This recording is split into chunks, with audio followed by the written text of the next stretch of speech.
man is back. Oh, my gosh, the ring got messed up. This is a 5 out of freaking 5. It is beat making time. Next week is E3 week. My album comes out next week. I have delivered. This is your boy. All right, ladies and gentlemen of the YouTube citizens, y'all know who this is. This is your boy True Inferno. Back at it with another Kingdom Hearts 3 commentary video for you guys. Yes. All right, so I mentioned this last week, and the time has finally arrived. I am going to talk about the whole entire Antonio Brown timeline of drama. Yeah, DJ drama. Yeah, you know. So, where did it all begin? We're going to go back when he was in Baltimore, when he was playing for the Steelers. So, yeah, we're going to jump straight into it. Back in October 1st, 2017. So, here's where we saw signs of this. Obviously, there are earlier signs in that. Like, for example, he basically recorded his old head coach, Mike Tomlin's post-game speech after they knocked off the Kansas City Chiefs in the divisional playoff round back in January 8, 2017. So that got him fined right there. He posted that joint on Facebook. I think he live streamed it, actually. Yeah, he live streamed it. And he got fined for that. So fast forward back to October 1st, 2017.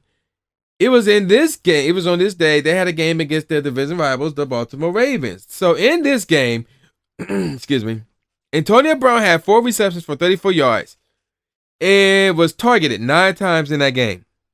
He became upset with his quarterback at the time, Ben Roethlisberger, to the point where he was seen flipping a water cooler and also was yelling at the offensive coordinator, Tom Haley, for not getting the ball more. So there you go with that. Now, there was an incident 8 days later after that where he was accused of nearly killing a toddler after throwing furniture off of his 14th floor balcony.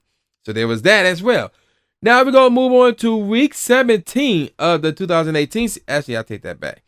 It was actually not 8 days afterward where he had an issue with Ben and Todd Haley. It was actually 8 days after that, plus another 365 days. So we talk October 9, 2018.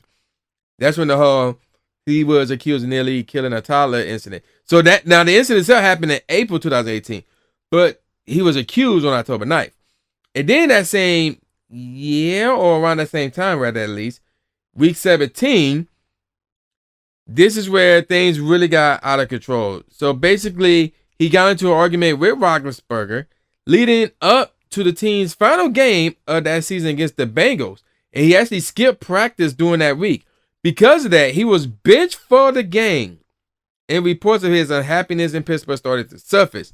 And it got to the point where he eventually requested a trade.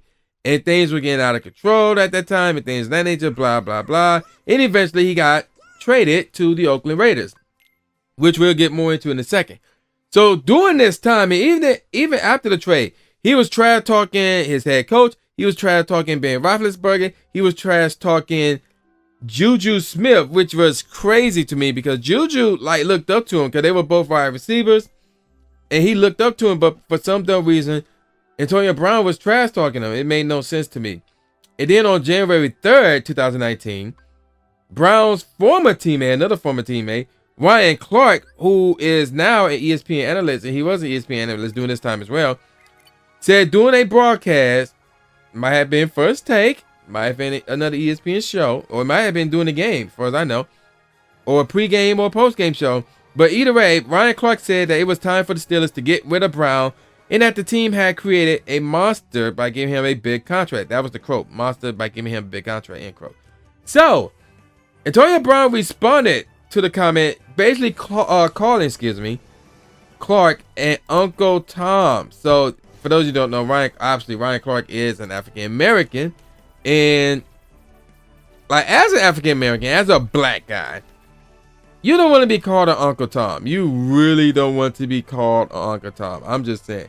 And it was and they kind of went back and forth. They kind of went back and forth, and it was obviously, and it was also talked about on First Take. So, they have issues, obviously. And then let's see. There was an issue where he was caught speeding, and he was found guilty of reckless driving on February 12th of 2019. And then March 9th of the same year, that's when the trade happened. So the trade happened, and despite him being traded to Oakland, he was still trash talking everything going on with Pittsburgh. But he wasn't the only one, because Pittsburgh also had one of the best running backs in the game, and what's his name? And Bell, Le'Veon Bell.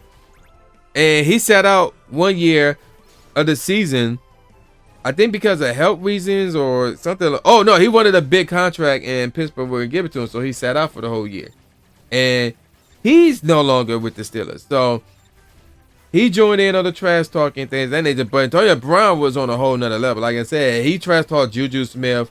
We made no sense to me, things of that nature. So moving on, let's move on to what's been going on with Oakland. Because, oh, actually, no, before we get to that, there's one more bit of news that I want to report.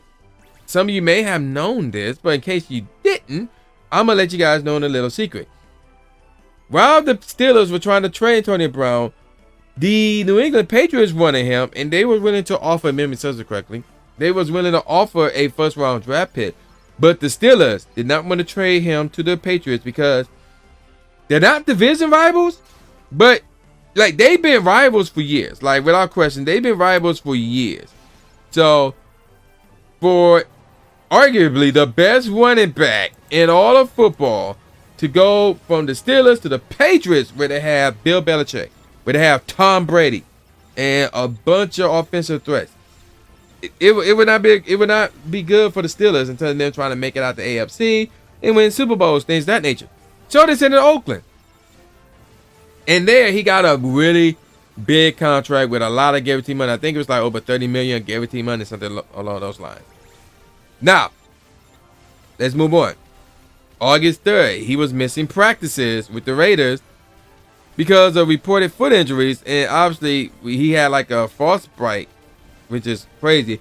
There's actually a picture on Instagram of this, and it's I'm looking at it right now, and it's really gross. It's really, really gross. Now, so you know what? You know, it's like, okay, we can let that slide. Whatever. During that same month, actually, like 6 days after the whole frostbite incident, he was banned from wearing his old NFL helmet, as the rule states that players are barred from wearing any helmet that is more than 10 years old.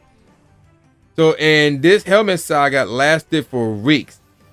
Basically, Brown reportedly threatened to retire, and he filed for 2 grievances to wear his old helmet, but obviously he lost both grievances. And not only that, no, the first one, he lost that one. Then he grabbed another helmet, which was also banned, and he filed a grievance against that one, which he lost.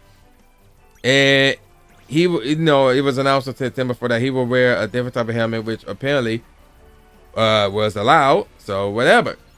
All right, moving on. 6 days after the start of that whole helmet scenario, he was accused in a lawsuit of stiffing to the tune of $38,000 a celebrity chef whom he hired to cook for him in January in the days leading up to the Pro Bowl. Brown was accused of throwing the chef out of his window on the second day he was supposed to cook and holding his cooking tools captive. And Brown's attorney said they would file a motion to dismiss the lawsuit. All right, so now let's get on to September. So Brown received a notice from general manager Mike Mayock that the team reserved the right to fine him for missing practice and having unexcused absences. Brown posted the letter on his Instagram and captured the photo, and I quote here, when your own team want to hate, but there's no stopping me. Now devil is a lie. Everyone got to pay this year, so we clear. So there you go with that. All right. The next day, Brown and general manager Mike Mayock reportedly got into a heated confrontation and led to a verbal altercation, where Brown allegedly called Mayock a cracker, with Brown later denied. Brown also had to be held back by teammates and threatened to punch Mayock in the face, according to reports. So that was going on. Oh, no, this ain't it. There's more to this. Brown gave an emotional apology to his teammates for his actions and was expected to play week 1 against the Denver Broncos. Hours later, Brown released a video on his YouTube page of a private conversation between him and the head coach, Jim Gruden. Gruden, basically. The video raised eyebrows around the league and questions over whether Gruden knew he was being recorded. The video producer later told ESPN Radio that Brown sent Gruden the video and that Gruden texted back that he loved it. The next day, the Raiders fined $219,000 for his altercation with Mayock and voided the $29 million that was guaranteed to Brown on his contract. Brown at that moment then asked for his release via social media, and the Raiders obliged, ending the nearly 6-month saga. And soon after, he was signed to the New England Patriots, like within hours. It was crazy. But even then, it's not over. Now he's accused of sexually assaulting, and raping his former trainer on 3 separate occasions in 2017 and in 2018. And because of that, he lost his endorsement deal with the helmet manufacturer Zenith after sexual assault allegations surfaces against him. And so far, he is not suspended, rather. Okay, we're gonna toss that sexual assault accusation aside. This dude out and now there's this one theory that Antonio Brown did all of this in Oakland so he can play for the New England Patriots. Because remember I said earlier, the Patriots were interested in picking up Brown, but the Steelers were like, nope, he's not going there. He's gonna go somewhere else. But he ended up there anyway, which is very interesting. So, am I saying the Steelers had anything to do with all this? I mean, not the Steelers, the Patriots? No. Now, am I saying Antonio Brown did all this on purpose so he can end up on the Patriots? Now, keep in mind where he ended up on the Patriots with less money, by the way, than what he would have got if he would have stayed in Oakland. So, it's very interesting in terms of whether or not this was all done on purpose so he can end up in New England. But it's just too much. I had to say no, it's really too much. I think something wrong with this guy. And it's like I'm on the fence of whether or not this dude should be barred from the NFL. That's a bit extreme. But bruh, here's how I look at it though. With all the crap that he said, with all the crap that he's done, I'm like, there's other cats, there are other guys who deserve the opportunity that he's getting. So I'm looking at it as, if you're messing up, then you gotta get the opportunity to somebody else who really wants it, who really deserves it. So that's how I'm looking at it. So I'm on the fence on whether or not he should remain in the league or not. Again, this is outside of the whole sexual assault charges and things of that nature. But like I said, I don't know. In terms of why he doing this, I think something probably is wrong with him. That's what I'm leaning mostly towards. But I'm not ruling out the possibility that he did all this on purpose so he can end up on New England. Because it's going to be really, really suspicious if he does nothing while in New England. Now, you're probably thinking, well, the head coach is Bill Belichick. This is Mr. No Nonsense, which is true. Now, here's one thing I did not mention throughout this whole timeline fiasco. One of the things that Antonio Brown pointed out that he had a problem with while he was in Pittsburgh is that the head coach, Mike Tomlin, will go at it with everybody. Like, he would talk down to everybody, with the exception of Ben Roethlisberger, the quarterback. So, and he's like, bro, you go talk down to your best running back, the best running back in the league, the best wide receiver in the league. But when it comes to the quarterback, who is obviously a legend, a future Hall of Famer, and an elite quarterback, but he's not the best quarterback. But when it comes to him, he won't talk down on him. And, that's obviously turning Antonio Brown off. But in New England, it is noted that Bill Belichick will talk down to Tom Brady, who is arguably the greatest quarterback of all time. Not just in the league, where you could, in terms of that, you can make a case for Aaron Rodgers or Patrick Mahomes or Carson Wentz or anybody like that. But Tom Brady is one of arguably the greatest quarterback of all time. And Bill Belichick talks down to him. And so that should satisfy Antonio Brown. So, but it still doesn't change the fact that if Antonio Brown does not act up in New England, you could say, oh, because Bill Belichick got him on check. Or it could be because he's always wanted to be there. So there's that scenario right there.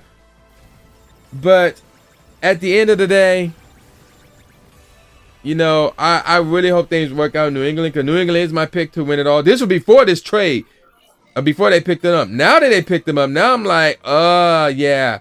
If he's able to play, that is, because of the whole allegation, yeah, they're definitely going to win it all. I know the Chiefs obviously load offensively, but they're not loaded offensively and defensively.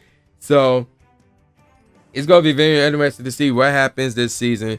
But my verdict on Antonio Brown is, outside of the allegations, because they just allegations, we don't know much about it. As far as, well, you know, this female could be lying, so that's why I'm not even adding that to the equation.